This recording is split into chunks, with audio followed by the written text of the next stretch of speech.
जय सिया राम। जय श्री राम। इस वक्त हमारे साथ ज्योतिषाचार्य तरुण कपूर जी उपस्थित हैं। स्वागत है आपका। जय सिया राम।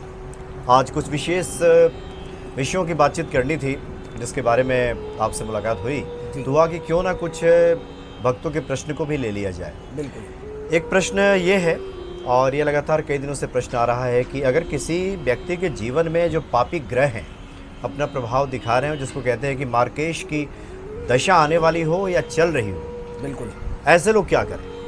देखिए दर्शकों, इसमें हम आपको बहुत अच्छी जानकारी बता देते हैं। जन्म कुंडली के अंदर दूसरा और सातवां घर ये मार्केश की कैटेगरी के अंदर आता है। अब वहाँ पर जो भी अंक या नंबर लिखा है उससे जो मिलता जुलता ग्रह है वो आपके लिए मार्केश होगा। फॉर एग्जाम्पल हम बात करते हैं जैसे मेष राशि वालों के लिए, तो दूसरे और सातवें घर में 2 और 7 नंबर लिखा है। अर्थात उस व्यक्ति की जब भी, क्योंकि दूसरी और सातवीं राशि शुक्र देव की है, दूसरी राशि वृष और सातवीं राशि तुला, अर्थात उस व्यक्ति का जब भी 20 वर्ष का शुक्रदेव का अरसा आएगा तो उसके लिए एक मार्केश की या मृत्यु तुल्य कष्ट की स्थिति अवश्य बनाएगा। अच्छा। इस परिस्थिति में अगर शुक्राचार्य जी अच्छे नहीं बैठे जन्म कुंडली के अंदर, तो इसके अंदर यही देखा गया कि उसका जीवन बहुत ज़्यादा स्ट्रगलिंग रहता है। अगर शुक्र किसी भी वजह से शत्रुओं के साथ हो जाएं, जैसे सूर्य के साथ, राहु के साथ, तो उनके अच्छे फलों में बहुत ज़्यादा कमी आ जाती है। और इस वक्त पर शुक्र भगवान के जो भी दान के उपाय हैं वो आपको अवश्य कर लेने चाहिए अपनी कुंडली को दिखा करके। अच्छा।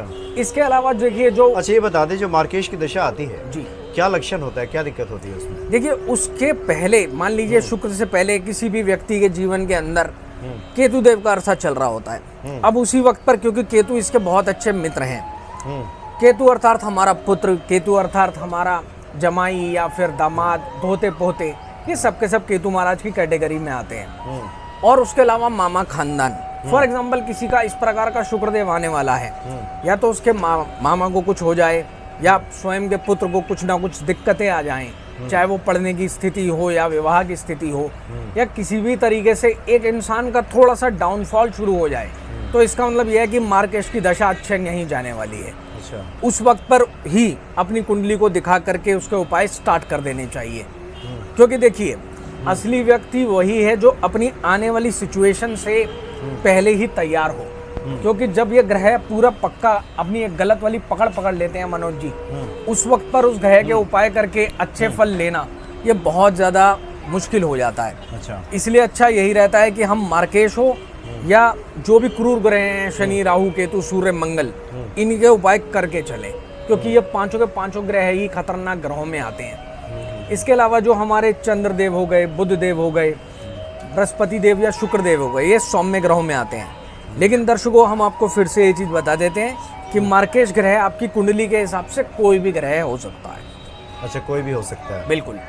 जो भी दूसरे घर का और 7वें घर का राशि का नंबर लिखा है उसको हम मार्केश का ही एक उपाधि देते हैं, यानी मारक ग्रह, आपकी मृत्यु का कारण बनने वाला, तो उसका बहुत ज़्यादा ध्यान रखना चाहिए। अगर सौम्य ग्रह की दशा आ जाए और वो मार्केश है तो उस वक्त पर वो ग्रह आपके खिलाफ कुछ भी कार्यवाही कर सकता है। अच्छा जी। क्या करें फिर ऐसे लोग? देखिए इसके लिए जैसे हमने बताया, सबसे पहली बात तो हर प्रकार के दुखों का निवारण करने वाले हनुमान जी हैं, उनकी पूजा सारी दुनिया में सबको करनी चाहिए। चाहे किसी का मंगल भी जितना मर्जी खराब हो, अब और कुछ नहीं तो कम से कम हनुमान चालीसा, जो कि बहुत ही बड़ी चीज़ है, उसके अलावा हनुमान जी को नित्य प्रसाद चढ़ाते रहिए। और देखिए दर्शकों, हम सबको यही बोलते हैं, जो भी आप प्रसाद मंदिर में चढ़ाएं उसको अवश्य ही लोगों में ज़रूर बांटें, वितरित जरूर करें। बिल्कुल। क्योंकि देखिए जब भी आप इसका वितरण करते हैं तो इसको बांटने से एक बहुत अच्छी वाली एनर्जी जिसकी हमें ज़रूरत होती है वो लोगों के द्वारा हमारे अंदर अवश्य आती है। जो भी उस प्रसाद को ग्रहण करता है, देखिए प्रसाद का अर्थ क्या है, कुछ भी आपने जो भगवान को अर्पित किया उसके बाद आपने उसे जन जन में बांट दिया, उससे उसका असर बहुत ज़्यादा बढ़ जाता है। मंदिर की अथॉरिटी भी या कोई भी, जहाँ भी आप गुरुद्वारे में कहीं पर भी कुछ भी चढ़ाते हैं, उनके लिए भी थोड़ी सी एक परेशानी रहती है कि इतने सारे प्रसाद का वो लोग क्या करें। जब वैसे भी हम अपने हाथ से कोई चीज़ किसी को बांटते हैं तो भगवान हमारे हाथ को इस प्रकार दे देता है कि बेटा अब तू लेनदार नहीं, अब तू दुनिया को देगा, और देगा कौन? जिसके पास होगा। तो उससे एक बहुत अच्छी परिस्थिति यही बनी रहती है कि आपका कर्जा उतारने से लेकर के आपकी बहुत बड़ी बलाएं खत्म हो जाती हैं। क्योंकि हमने को बहुत सारे प्रोग्रामों में ये भी बताया है, जिनका मंगल खराब होता है दर्शकों, कर्जा केवल उन्हीं पर होता है। ये सबसे बड़ी बात है जी। ये इतना पैसा भी दे सकता है कि आप दुनिया को कर्जा दे सकें, लेकिन अगर यही मंगल खराब हो जाता है तो कर्जे की बहुत बड़ी परिस्थिति बना देता है। अच्छा। तो इसीलिए कोई भी मार्केज ग्रह हो तो हनुमान जी की पूजा सर्वोपरि है। क्योंकि जो भी मारक ग्रह के घेर में आता है, जो भी इसके घेरे में आ जाता है, उसकी कम से कम मैंने एक चीज तो हमेशा ही देखी है कि उसे कर्जा अवश्य हो जाता है। अच्छा, कर्ज में दब जाता है। धन की जहाँ व्यवस्था गड़बड़ाई, वहीं आपको कर्ज तो लेना ही पड़ेगा, क्योंकि ये जीवन है, इसको चलाना ही पड़ेगा। तो इसीलिए सबसे पहले हनुमान जी की पूजा और इस प्रसाद का वितरण हमेशा करते रहिए। इसके अलावा ग्रह के हिसाब से उसकी ज़रूरी चीज़ों को या तो किसी भी प्रकार से दान दीजिए, या पंछियों को या कुत्तों को या कौवे को खिलाते रहिए।